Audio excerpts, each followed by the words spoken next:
Siapa di sini masih ingat soal yang namanya Keras Dinner? Sebuah restoran makanan yang punya konsep berbeda di antara restoran makanan yang lain. Kalau misalnya lu pergi ke restoran makanan yang lain, lu bakal disajikan sama seorang waitress yang justru memberikan kenikmatan di mana lu tuh bakalan betah dan juga nyaman makan di sana. Sedangkan di Keras Dinner mereka sengaja buat memberikan pelayanan yang buruk. Lu datang pertama kali ke sana, lu langsung sengaja di roasting, dikentut-kentutin, disampah-sampahin, pokoknya buat lu tuh nggak nyaman banget makan di sana. Karena itu emang konsepnya. Konsep sebuah theatrical di mana pelayannya itu justru punya sifat atau kepribadian yang mirip sama Karens. Karens itu apa Bang Rey? Karens itu terminologi orang-orang luar gitu ya, yang emang memperlihatkan seorang wanita parubaya yang sangat amat menyebalkan gitu ya. Terminologi pertama kali gue lihat tuh di internet, coba gue nggak tahu apakah yang mulai pertama kali nyebut itu di internet atau justru di real life gitu ya. Cuma yang jelas di tanggal 17 Juni 2025 kita mendapatkan kabar yang kurang sedap kalau misalkan Karen's Dinner, restoran yang kata Big Alpha itu sempat viral karena pelayanan yang galak, itu resmi bangkrut.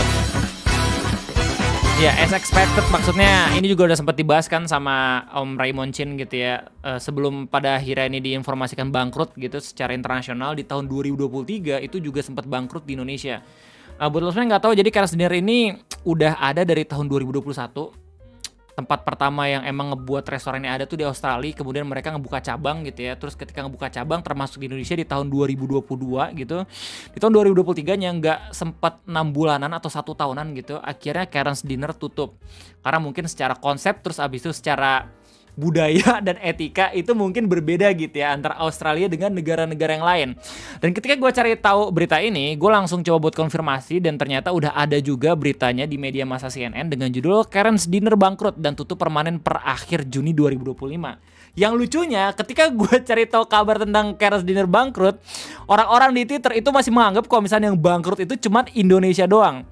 Kayak misalkan dari almarhum gitu ya, memang gak cocok di sini, Iza gak cocok di Indonesia, kalah judes sama counter RS yang banyak pasien BPJS atau petugas kostum di Slota Terminal 3. Kalau soal Lata Indonesia yang nomor 1 kan gak bertahan lama dan lain-lain. Jadi lucu menurut gue ngelihat orang-orang Twitter yang terkenal dengan literasi yang tinggi justru fail dalam ngelihat kalau informasi ini tuh gak cuma skala nasional doang, tapi juga skala internasional. Karena berdasarkan tweet dari Big Alpha selanjutnya gitu ya, dikasih tahu kalau perusahaan induk Karen's Dinner di Inggris, yaitu Viral Vendors UK, menunggak utang lebih dari 400 ribu atau Rp 9 miliar kepada para kreditur. Kayak gitu coy. Dan justru Karen's Dinner di Indonesia itu udah bangkrut dari tahun 2023 berdasarkan berita dari Liputan 6, judulnya Kenapa Karen's Dinner Tutup. Ternyata ini gara-garanya. Gara-garanya apa Bang Ray? Gara-garanya secara konsep mungkin unik gitu ya, tapi nggak menjawab permintaan pasar. Orang-orang tuh kalau misalkan ke F&B gitu ya, ke fast and beverage atau restoran-restoran pengen tuh bener-bener makan biar kenyang, bukan theatrical atau bukan experience. Jadi nggak cocok sama dompetnya orang Indonesia yang emang datang terus dimarah-marahin, udah capek hidup gitu di negara kita tercinta, udah di roasting mulu sama kebijakan pemerintah, datang ke restoran ini terus tiba-tiba dimarahin lagi gitu, sedih. Kita butuh kasih sayang, anjir, kayak gitu intinya. Nah sementara lewat berita tirto.id, alasan Karen's Dinner bangkrut dan tutup cabang terakhir Juni 2025 itu memuat informasi yang lebih detail lagi mengenai kenapa mereka akhirnya bangkrut. Jadi katanya penutupan Karen's Dinner di Islington, London bukanlah keputusan mendadak. Franchise asal Australia ini memutuskan menutup cabang terakhirnya di Inggris akibat tekanan biaya operasional yang terus meningkat. Di mana manajemen menyebutkan bahwa lonjakan iuran National Insurance atau NI dan tarif bisnis telah membebani keuangan mereka secara signifikan. Alhasil setelah meninjau prospek jangka panjang, pihak pemilik menyimpulkan bahwa mempertahankan restoran permanen sudah tidak lagi layak secara ekonomi. Nah nanti di berita ini bakal ngasih tahu kalau misalkan mereka bubar gitu ya, nggak yang bubar banget. Maksudnya justru mereka bakal mengubah sebuah konsep Karen's Dinner-nya yang awal itu restoran permanen jadi restoran yang bakalan datang di setiap acara atau event-event. Jadi semi pop up lah. Dan menurut gue ini salah satu keputusan yang tepat ya. Kenapa? Soalnya mereka kan emang mengedepankan segi entertainment-nya, segi theatricalnya. Jadi sayang aja kalau misalnya pada akhirnya punya restoran fisik yang justru itu harusnya meningkatkan cita rasanya. Jadi kasihan kalau misalnya pada akhirnya kebanyakan tuh orang-orang malahan order GoFood atau makanan dari mereka secara online. Jadi 60% kenikmatan makannya berkurang karena kagak dimarah-marahin dulu. Masa ya kita minta dimarah-marahin sama driver Gojeknya, kan lucu ya. Jadi katanya kami ingin mengucapkan terima kasih kepada manajer restoran dan seluruh timnya atas kerja keras mereka dalam menghadirkan hiburan yang luar biasa. Malam demi malam. Orang-orang tidak mengerti betapa sulitnya menjalankan restoran dan teater secara bersama. Betul. Jelas ini kayak waitressnya bener-bener gak cuman harus bisa menyajikan doang, tapi bener-bener harus bisa ngerosting gitu. Nah itu skill yang gak banyak orang bisa dapatkan gitu. Mungkin kalau misalnya Indonesia kebanyakan lebih cocok tuh bakalan di hire-nya orang-orang yang emang pernah stand up comedian kali ya. Terutama dalam kondisi perdagangan yang sangat ketat seperti ini, ujar seorang juru bicara brand Keren's Dinner dilansir dari My London. Selain itu, katanya persaingan bisnis yang ketat dan perubahan perilaku konsumen pasca pandemi ikut berperan dalam keputusan tersebut. Franchise ini akhirnya memutuskan tidak memperpanjang masa sewanya karena dinilai tidak layak berkelanjutan secara finansial. Sebagai gantinya, nah ini yang tadi Ruga kasih tahu, Keren's Dinner akan fokus menjalankan konsep pop-up event di berbagai lokasi di Inggris. Mereka berharap bisa tetap menghadirkan pengalaman makan penuh, kekacauan dan hiburan di berbagai kota, tanpa harus menanggung beban biaya sewa jangka panjang, di mana penutupan ini sekaligus menandai berakhirnya era restoran permanen Keren's Dinner di Inggris. Menurut gue ini beritanya menarik banget. Karena apa? Karena gue pernah ngeliat satu video dari Om Raymond Chin yang dia ngebahas tentang Keren's Dinner bangkrut di Indonesia. Dan apa yang dia kasih tahu di videonya itu sesuai dengan apa yang akan dilakukan sama Keren's Dinner beberapa tahun ke depan. Kalau nggak salah tuh, nah ini gue nemu nih short video gitu ya, judulnya Keren's Dinner Indonesia bangkrut. Nah kita lihat bareng-bareng ya. Kok nggak ada suaranya, YouTube error mulu gitu. Indonesia. Nggak bangkrut sih, sebenarnya cabang Jakartanya tutup dan mereka masih Oh ya, jadi Om Raymond baru ngebahas yang Indonesianya ya, yang bangkrut tahun 2023. Tapi omongannya dia itu bisa memprediksi beberapa tahun ke depan. Lo lihat nih. beroperasi di Bali. Karena mereka tuh sifatnya kemitraan ya. Kalau di Indonesia sama yang namanya bengkel burger. Bahkan dari asal negaranya sendiri, Australia, mereka tuh udah tutup 3 tempat strategisnya. Melbourne, Perth, sama Gold Coast. Kalau menurut gua, karena tipe-tipe konsep kayak gini tuh tipenya pop-up dan beda strateginya sama sustaining as a business. Orang tempat F&B itu mau cari makanannya. Ngeri ya? Dan Keren's Dinner fokus ke Om Raymond Chin ngeri banget, man. Utamanya. Jadi kebanyakan orang datang karena mereka penasaran, tapi mungkin nggak balik lagi karena makanannya. Dan buat orang-orang Indonesia kalau misalnya Keren's Dinner malah ngebales anjir. Kan kalau misalnya di luar negeri tuh konsepnya lu pasrah gitu ya.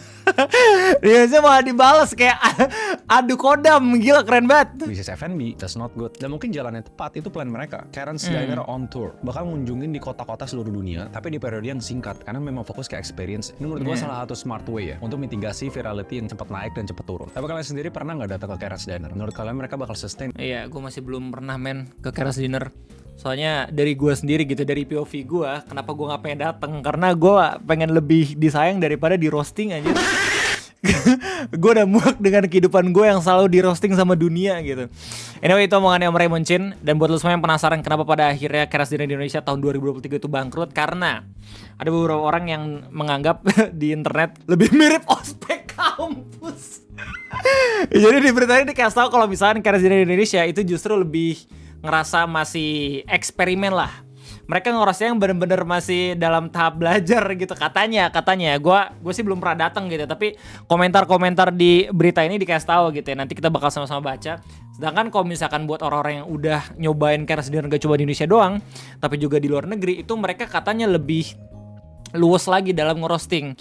Meskipun gak tinggi gitu ya nadanya, tapi seenggaknya tuh omongannya nyelkit, dan itu yang dicari sebenarnya. Nah kalau misalkan di Indonesia katanya lebih ngegas, lebih emosi, jadi kayak seakan-akan anjir ini harus banget nih gue diginin gitu coy. Nah katanya menurut beberapa warganet, pelayanan di Keren's Dinner Jakarta tuh miskonsepsi dengan bagaimana root service yang ada di cabang-cabang yang lain. Ada salah satu komentar yang bilang kayak, in my opinion, menurut aku Keren's Dinner di Indonesia kurang banget, jatuhnya malah kayak ospek. Nggak tahu kalau kata kalian gimana. Warga menyebut Keren's Dinner Jakarta terlalu mengedepankan pelayanan yang kasar dan kurang menyorot dari segi restorannya. Padahal dalam situs resmi Keren's Dinner tercantum kamu dapat menantikan makanan yang enak, keseruan yang menyenangkan, dan pengalaman bersantap yang belum pernah kamu rasakan sebelumnya. Beberapa warganet menilai perbedaan yang signifikan antara Keren's Dinner di Jakarta dengan yang ada di luar negeri. Di Jakarta tampak bagai ospek seorang senior memari junior. Gimana ya? Maksud gue bukan pengen menormalisasi kekurangan dari Keren's Dinner yang ada di Jakarta, tapi mungkin secara budaya tuh beda anjir. Orang-orang Indonesia tuh marah-marah di program untuk seperti kayak memarahi junior. Kayak akhirnya gue punya tempat untuk marah-marahin orang gitu. Gimana caranya? Ya udah, pakai konsep senior junior aja. Nah sedangkan di luar negeri itu jarang kan ada orang-orang yang marah-marah gara-gara mereka itu senior terus habis itu ke juniornya.